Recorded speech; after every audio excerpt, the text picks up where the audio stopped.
trying something a little different today. We got a little co-host here with me, or what will be our host for these Destination Unknown. We don't know where this is going to take us tonight, but we're going to have a bit of a conversation, and I'm just not going to hold it for too long. I'm going to pass over to Dr. Ferg.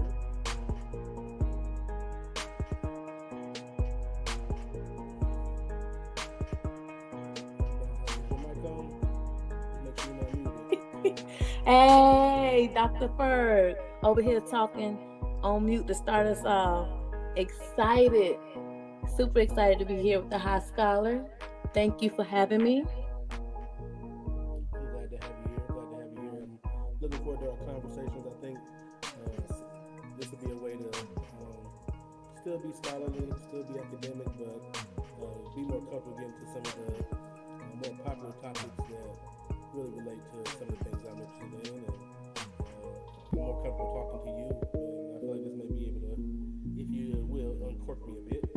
Yes, yes, yes. I love stepping to the scholastics from my place of comfort. So, again, I thank you for having me. So where we gonna start off tonight? What you got for us?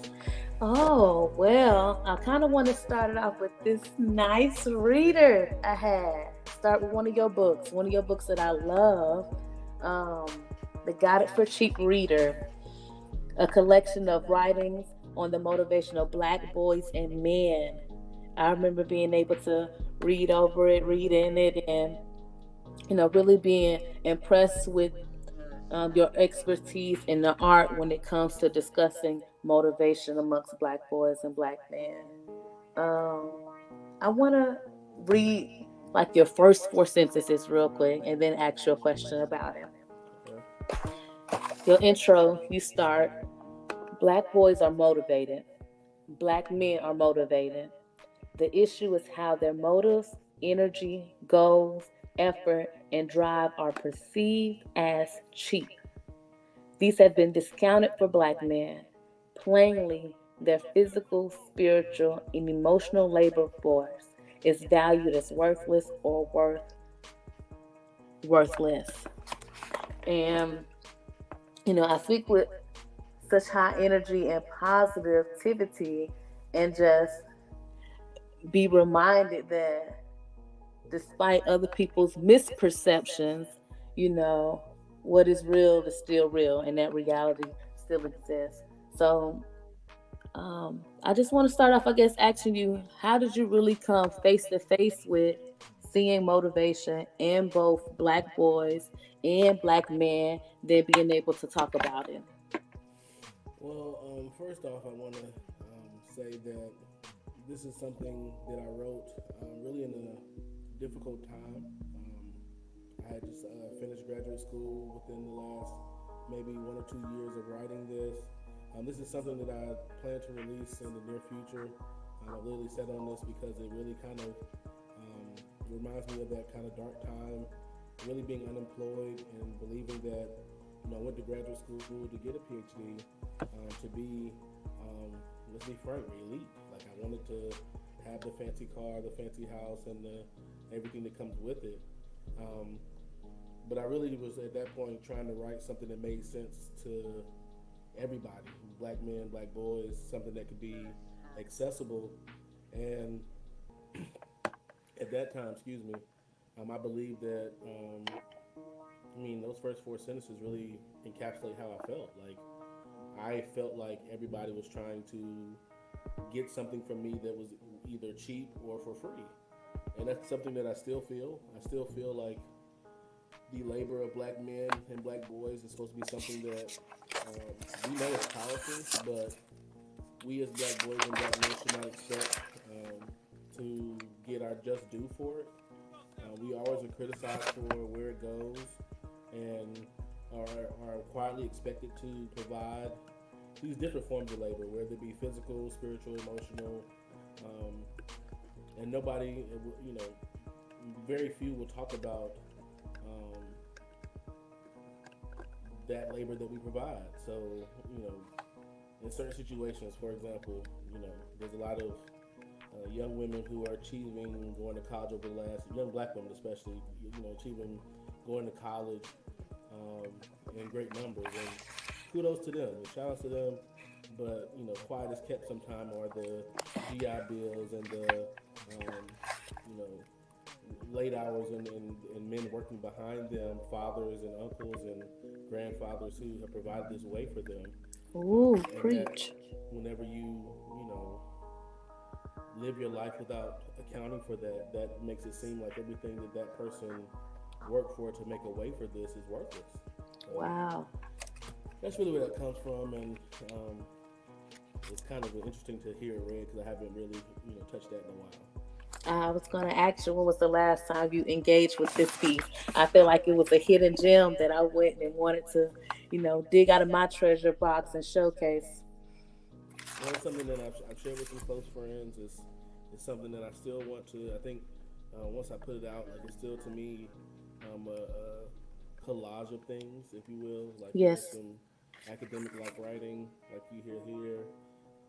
There's some kind of letters. There's some poetry, if you will, and there's some academic like papers. So that's not something that's normal, in academia or just publications. But it's something I really want, to put out there because it's something like that in the beginning that hearing it back, I'm kind of like I need to put that out. Yes, yes.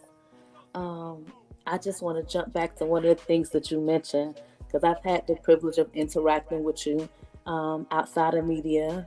And so I think back to when you were speaking to the expectation for labor to be provided and the criticism of where it's provided for Black men and Black boys. I think back to meeting you in a space where I was seeing what you was doing and being impressed, and also being taken back a little bit um, by your own understanding of how impressive you were.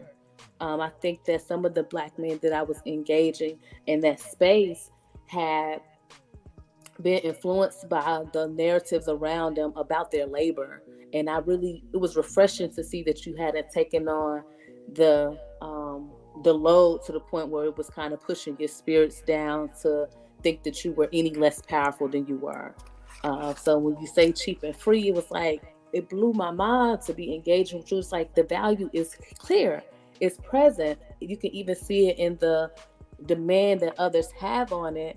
And my own curiosity, I know you kind of already mentioned it, but I just want to ask again: how can it be so powerful and people continuously try to cheapen it? Well, I mean, I can go at this question from really a historical lens.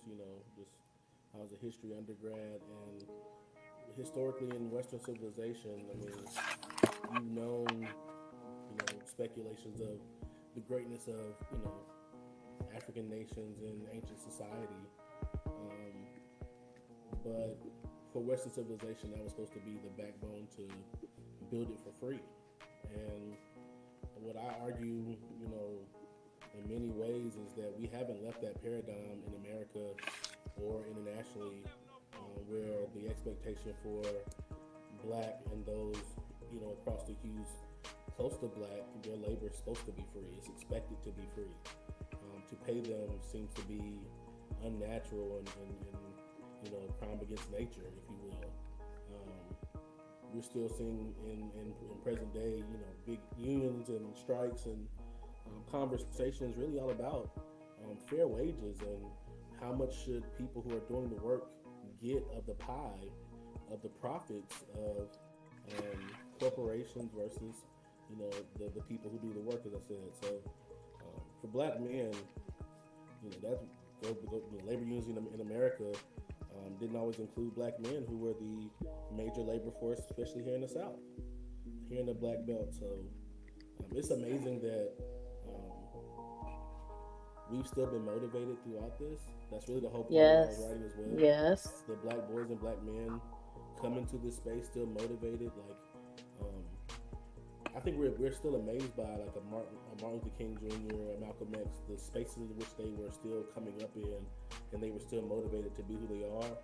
I still think it resonates with Black boys and Black men today. It's changed over time, but as I was writing my dissertation and even writing this, I haven't been able to just sit on the idea that our labor is worthless or worthless.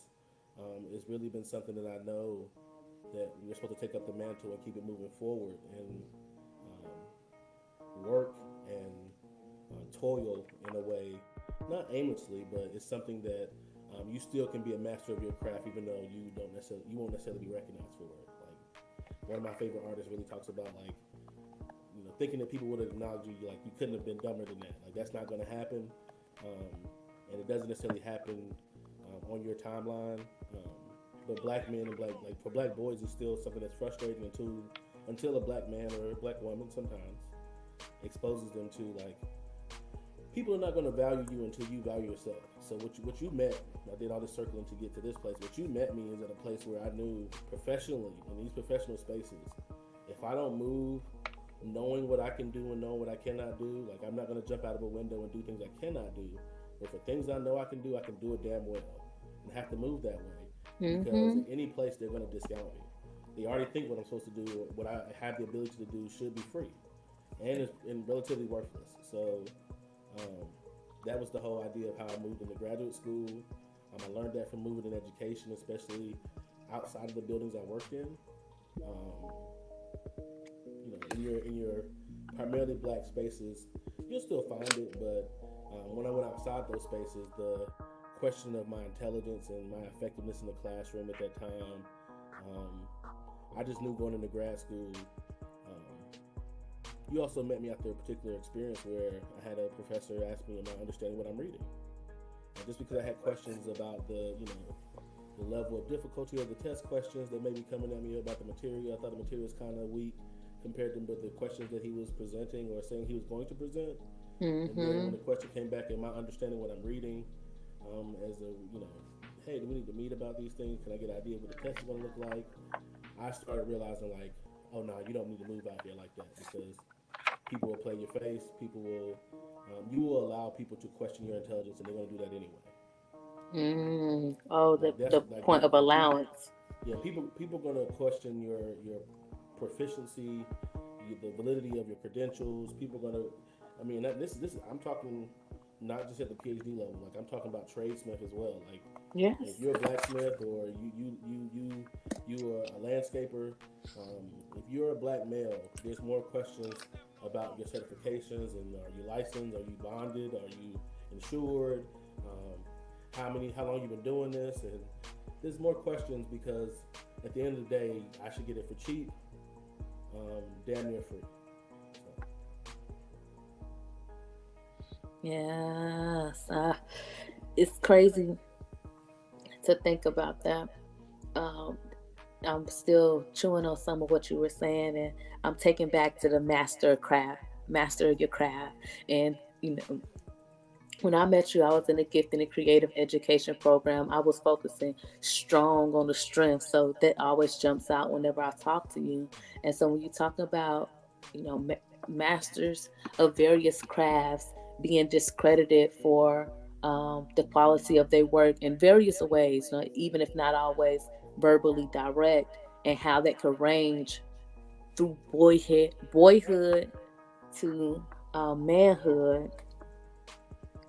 I don't know. I kind of just want you to talk a little bit more about that. Talk about your particular eye on development, like how you're able to see it, from that earlier stage on to stages beyond. Let me make sure I understand your question before I just start rambling. Are you speaking to how black boys develop into black manhood and how that motivation plays a part in that? Yeah, I am. That's what you're speaking to? Yeah, the intersection between development and motivation for black men and boys.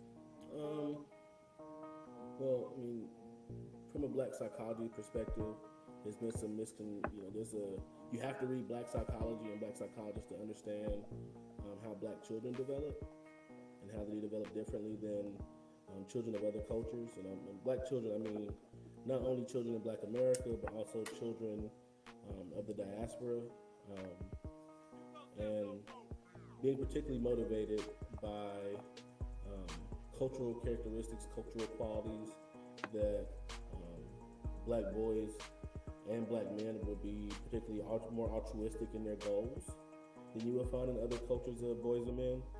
And what I mean by that is we come from a individual collective culture. Um, that doesn't necessarily fit nicely into Western civilization's idea of motivation and achieving motivation, particularly. And I talked about that in the prior video. But their achievement is very singular. It's very individual. Like the Olympics, like there's one award for the one person, and within our cultural dynamic, like we find ways for us to win. We love team sports because we love to celebrate us. Okay, okay. While we So, will celebrate and try to strive for individual achievement, whether it be in the classroom or in other fields. Um, One thing that's particular about black boys is learning that you know we need you are only as good as your friends. So you see black boys who will. I mean, I've seen it in the classroom a number of times, and people don't talk about it as much. But like, hey man, what you not getting about this, bro? Like, there's no way we both like are in the same class and we work together. We were studying together, like working together, and I'm trying to figure out what you're missing. Are you paying attention? And hearing them talk to each other that way um, reminded me that no, they believe that like we have to carry each other. Not necessarily in the kind of cheesy sense, but we are. Um, our first inclination is not competition. I'm thinking that you being good makes me good. The sharp, the iron sharpens iron kind of idea. yes. I'll see that more so in the black boys dynamic, and it will go into black manhood. Um, it's good when it's healthy, but sometimes as they develop, it can become more competition. But Yeah, I remember. I just want to. I know a lot of times we talk black boys and black men, and still have to mention black girls and black women. And when you mention how competition isn't necessarily the first inclination, I think back to a moment early on with engaging with you and finding myself as a woman stirring some competitiveness or some competition in this particular situation was it wasn't necessary. So I think it's interesting that you're talking about the characteristics of the black boys and speaking to the individual collective culture. And I'm still reminded that the individual collective culture isn't just influenced by the black boys and black men, that they also interact with the black women and the black girls that have a influence on them to some degree. absolutely, um I'm seeing that it says the audio is low. See how we can turn it up. okay, I think the music might be having a nice vibe to it. I hear Let's see if a pulsing almost. So I know oftentimes you also like to include the pop culture in there. And as you were speaking about that individual collective culture versus a more Western singular culture a little bit, I was thinking about that young boy who I saw earlier today come across my timeline, wading to the fades in the water of Birmingham, I believe it was. And I saw that young boy jump in that water and he was getting over there swimming. Like, if you had to, can you just talk about some motivation in that situation, how you saw that play out? well, first of all, shout out. First and foremost, shout out to that guy. Shout out to that young man for um, going to action in that situation. That was a situation where that man was outnumbered. That man was outgunned in many ways. Um, he didn't have, he was being, accosted and jumped, as we would say, from where I'm from. So um, at that particular time, one thing that I've heard throughout history, scholars as well as rappers have talked about, like he has the gusto that guys my age envy. Like when I saw it, I couldn't watch the video without standing up and cheering on, like just seeing them hit that Hey, get that it! hit that stroke on the way over there, and still like I laughed myself because I was like, after doing those kind of strokes in the pool to get to a fight, I'm not sure how much fight I got definitely, you He know. had to pull So himself up on that wall before he could get to the fight too. yeah, he had to get up. He got to get out of the water himself. Nobody helped him get out Yeah. of the water. Nope. So like it's just a. It was so much going on at the time. It was beautiful to see how he really came to the aid of his coworker at the time. Like he had to. He had to come do what he needed to do for his coworker. Um, you know, And then I saw his parents. everybody's focusing on the racial elements, and I'm sure that's there. I don't want to deny the racial elements, at all. But I've worked in the amusement park. I've worked in the amusement, spaces before. Like because people be on what they be on, you gotta talk to your coworkers like, hey, if somebody be in here and trying to put their hands on us, we gotta show them what's up. This is not the place to put your hands on somebody. And this just so happens to look this way. But I think right now we're in a society that people are having to be reminded of the social norms, Yes. and it's one thing for one-on-one people to fight, but they were clearly trying to do harm to that man as a group, and I didn't see anything thereafter that they did not deserve. Now, similar to the people who broke it up, there were certain periods in time where I was like, okay, maybe this has gone a bit far. Mhm. Yeah. Um, I saw his parents had put out a note too. So a lot of times you talk about the collective, like even though you have a particular focus on black boys and black men, a lot of times when I hear you speak, I hear you kind of talk about those group norms and social norms, as you mentioned a little bit. Um, were you surprised when you saw how his parents kind of sent the letter out? Like, yeah, he did what he did, and we happy about it. No, no, because as they said in the letter, he was raised this way, and he was very clearly not going to allow. Like, the main thing you saw in that situation wasn't that he just wanted to fight. It was that no, you guys will not jump this man who he's not in the wrong. He's not um, being just this is not a power grab. This is not like there was no reason for them to jump that black man. Mm-hmm. So everything thereafter was really, I mean, clear the deck, if you will. You know what I'm saying? Pun intended. So until those people were satisfied, I mean, that was a good old fighting to me. And Yes. I feel like I sound like different people, but that was a good old bar fight. Everybody who needed to get the message they needed to get got it that day. Okay, so this is happening in Alabama, where we're kind of talking about cultures and black cultures. Um, were there any cultural elements that came out? Like for one example that comes to mind for me is the name of the boat being Harriet, a nearby boat anyway. When you kind of talk about in a lot of your work, I just see that cultural element being pulled out. Those black cultures and subcultures. Do you think that that played a part as it relates to the motivation of the group to interact in that moment as they did? Absolutely, absolutely. Like the, as a Southern black man myself, we get really tired of people talking about who we are outside of this space. Um, People perceive who we are based on um, what they've been told. We allow to happen in this space. Um, Jim Crow is, in this power that we have endured here, has been absolute, and we still fought it. So like that was par for the course, and I appreciated people getting a reminder that the Southern black people, men particularly, are not just sitting back taking the L just because of the fear of you know racial backlash. Like that's still there. Like that's not something that is not there, but um, we have been motivated through that. We have faced that head on.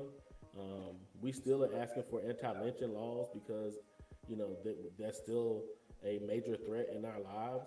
And that we've been the people who have been allowed to be lynched in this country, and until it was a bad look, is the only time that the government kind of made sure that it wasn't happening so prevalently. As far as mob violence coming into homes, but um, that was just another example of some of the gumption. That we're not brutes, but neither should you expect us to not want to defend who we are because we get stepped on throughout life. Mm. That's one thing that I could even see in the video. Like, I'm glad I didn't see people who were, it didn't go too far left, but I could see men who were, happy to have a chance to stand on their pride, stand Yes. in righteousness, because, especially in the current society, there's not many opportunities where we get full documentation. Like in a lot of these situations, I'm honestly kind of, relieved that we have so many cameras around because, Seriously. this situation, years prior, generations prior, could have led to people getting killed and or lynched. And there's no proof that that these people were the provocateurs. These people started the whole situation from the beginning. So Yes. That proof of provocation. Provocations? provocation, I think, is the word. Okay, Who cares? okay. Right. Okay. I'm jumping back into the reader a little bit, coming up on the open letters. Okay. And thinking about that situation, in particular the young boy that swam across the way. Is there anything in your open letter series you think he would benefit from? I feel like he was a teenager. I told you I haven't. I told you I haven't necessarily read Oh, word that's for right. word of that in a while. So I mean, That is true. That is I true. can't pull anything from it. But I know you said related to development. Like he's in late adolescence because I believe he was 16.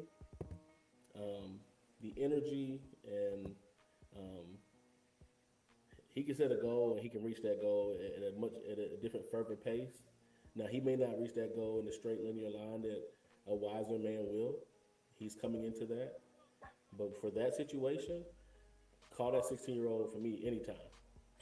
Like Yes, yes, he came yes. in the clutch. Like he saw the situation and he went to the fastest way he knew how to get there. That's Yes, another thing. yes. Like I don't know how far the run would have been, but he peeped that like this is the fastest way for me to go. Like I don't even. That shows a level of confidence.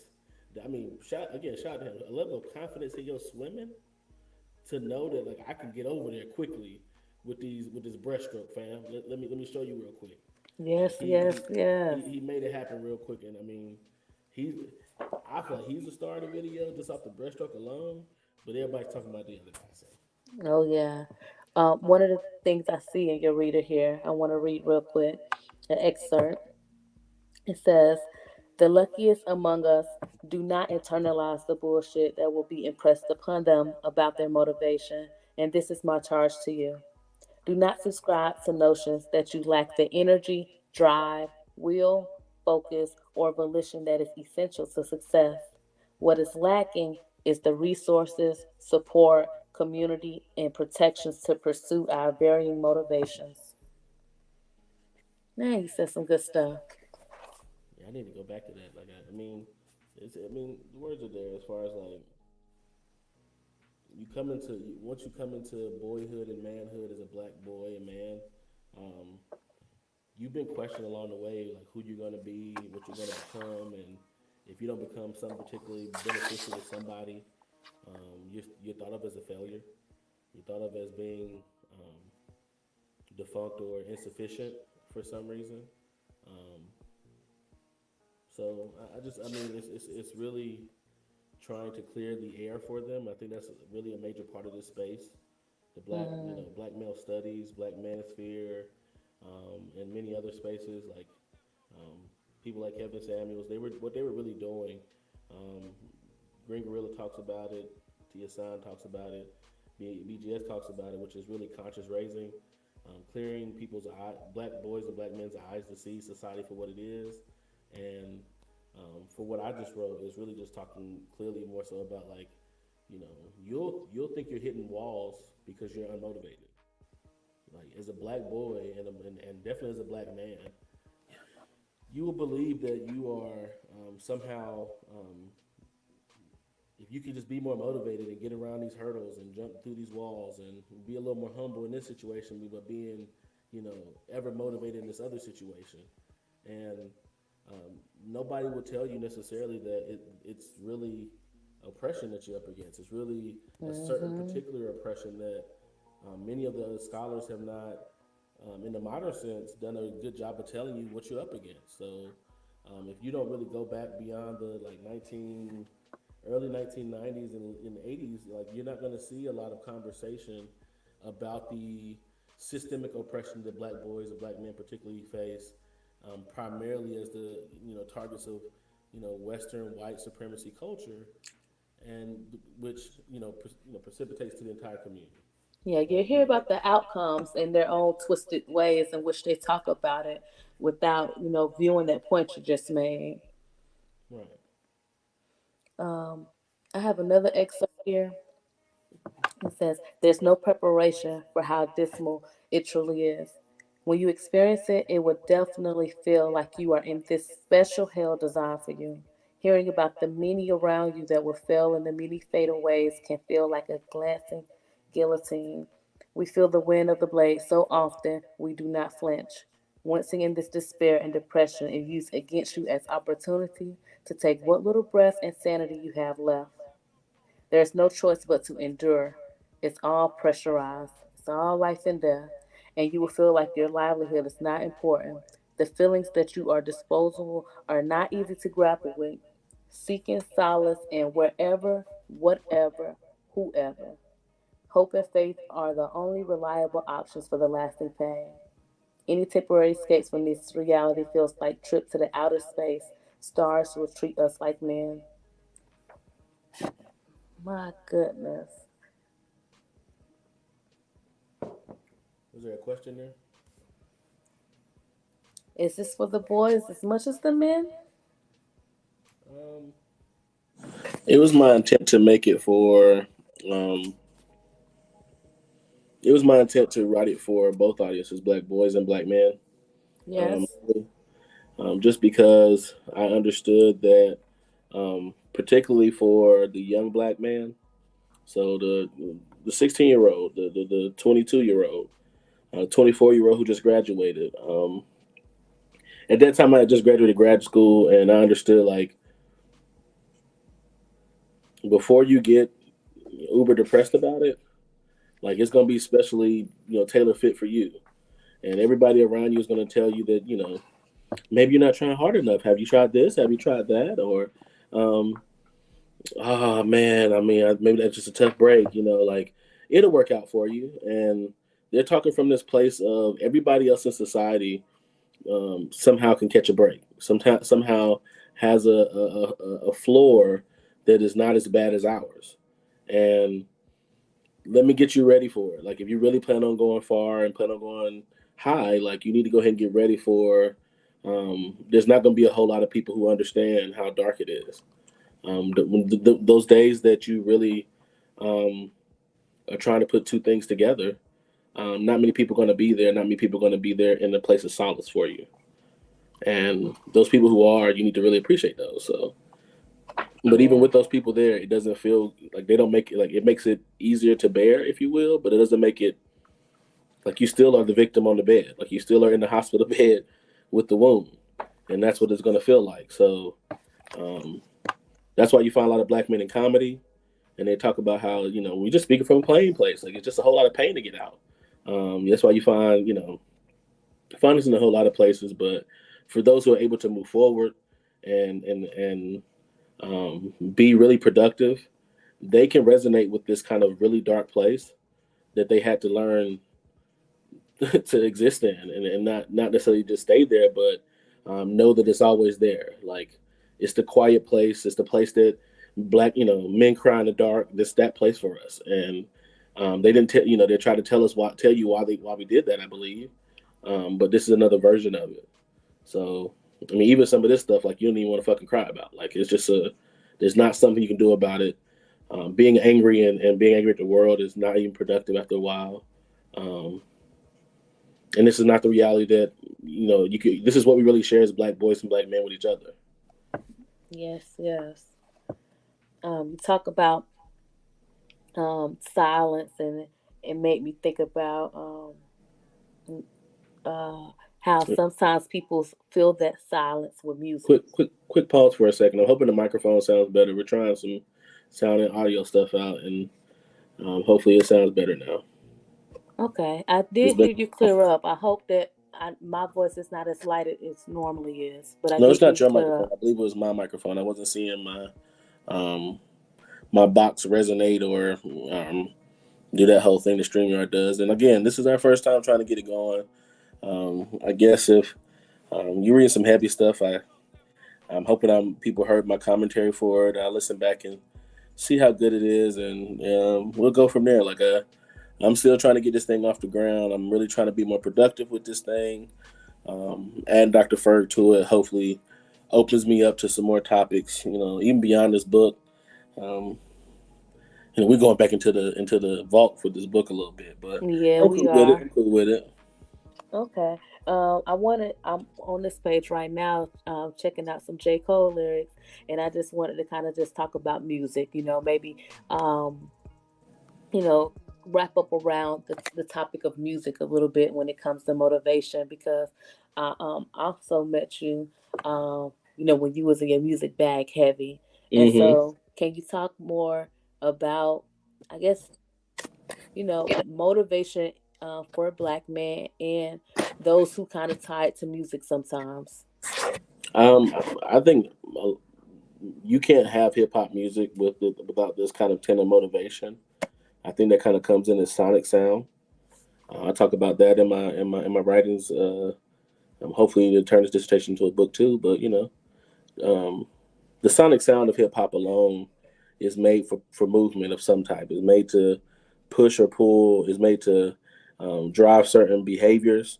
Um, Sometimes to a fault, but to you can't dismiss that hip hop music, Black American music. That's always what it's been known for since its blues and jazz days.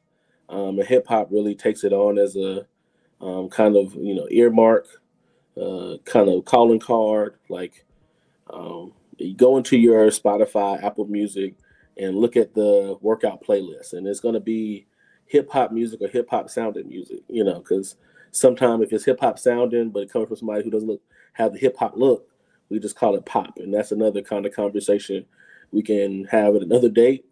But and the main parishioners, initially this time has kind of changed that a bit, but black boys and black men were the main parishioners of hip hop, so it was already kind of seen as a you know music to motivate this particular demographic, and that's why very early it was kind of like they're motivating them to do bad things because that's always going to be the Uh, correlation. uh, you think bad people do bad things. I mean, who are the bad guys? The bad guys are always going to be the black guys. So, black guys make black guys who are bad guys make bad guy music. So, um, What about Stevie Wonder? He ain't bad. yeah, But I know they find their ways. yeah. I mean, Uh, he's. You have some that may fall into that kind of musical genius.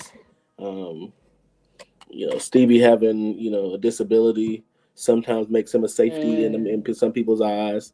So you have that kind of um, intersectionality. I wouldn't use that term necessarily for him. I use um,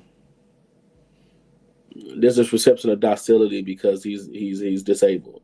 There's this perception of he won't be even self righteous to the same degree that you find with the quote unquote able bodied black man. So, but this is also coming from the eye of the oppressor, which I don't like to look through all too often. Right, right. It's always hilarious when we get those stories about how um, the experience be completely different. And I think back when I was hearing about Prince playing basketball, you know, whenever those misperceptions take place and those mismatches of personalities, um, to some of those characteristics of docility, was always interesting to me. Well, Um, even with that, I mean, let's take it to um, for my generation. Dave Chappelle was really exposing us that Prince is the black man. Like that's really to me the whole scene of him playing basketball and being the revolution. And I mean, he would trash talk a little bit, like, um, to be a black man in America, you're just gonna be treated like a black man. So a lot of times, you have these moments where even at that time you could tell that Dave and Charlie Murphy, God rest his soul, were kind of just awestruck that like this dude just a black dude from Minnesota. Like Like this dude, just a black dude from Minnesota, yeah, with all the assless chaps and everything, like with all the weird, out of this world, and I was gonna say weird, but doing the Mm-hmm. Prince thing, God rest Yeah, his soul, like it was, yeah, he was still a black man from Minnesota, so. yeah. I know we have some of your poetry in the book. I just want to talk.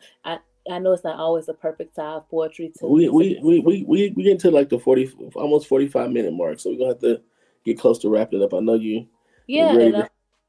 I'm with you. I want to wrap it up on you kind of just talking about some of your favorite artists, some of the people that you like, that might have influenced your poetry or might not have or whatnot. Just wrap it up on that note. Talking about some of your favorite artists. Okay, well, I did shout out some artists who motivated me to complete my program and continue to motivate me and um, speak to me through their music in a certain way that I feel like it's been beneficial. So, people like Dom Kennedy, Nipsey Hussle.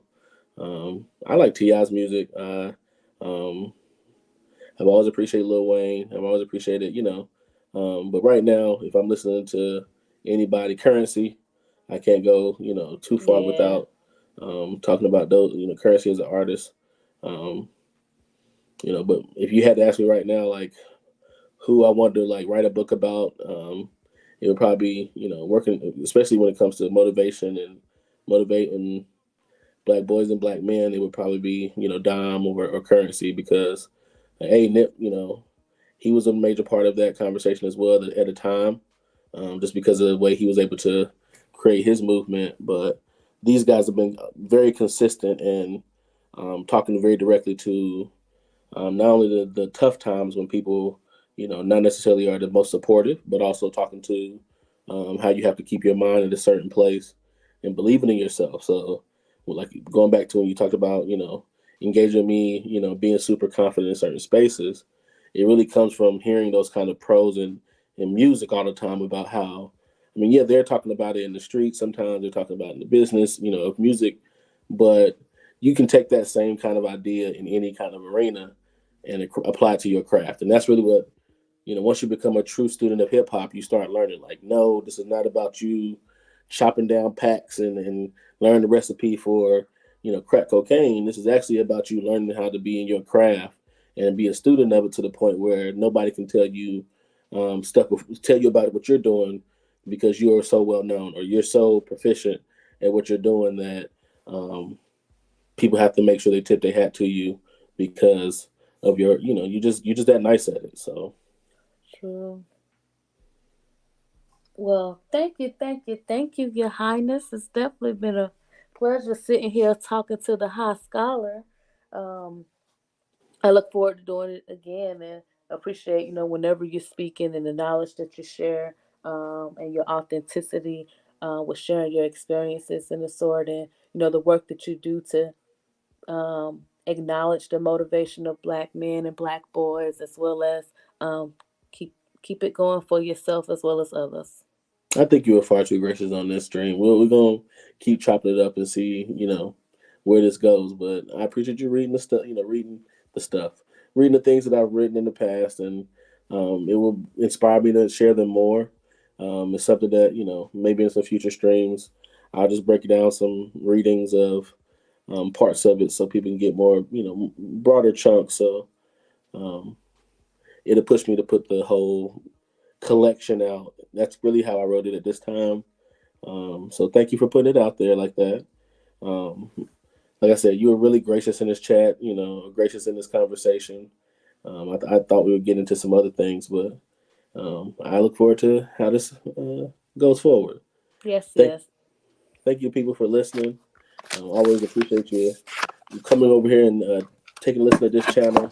I'm trying to do some different things. Like as you can see, we'll have some other destinations unknown to see where this goes. And it'll be some more pre-recorded, kind of more straightforward, even more academic conversations about black boys and black men, motivation, education, and a few other things out there. So again, thank you for listening. Y'all take it easy. Peace.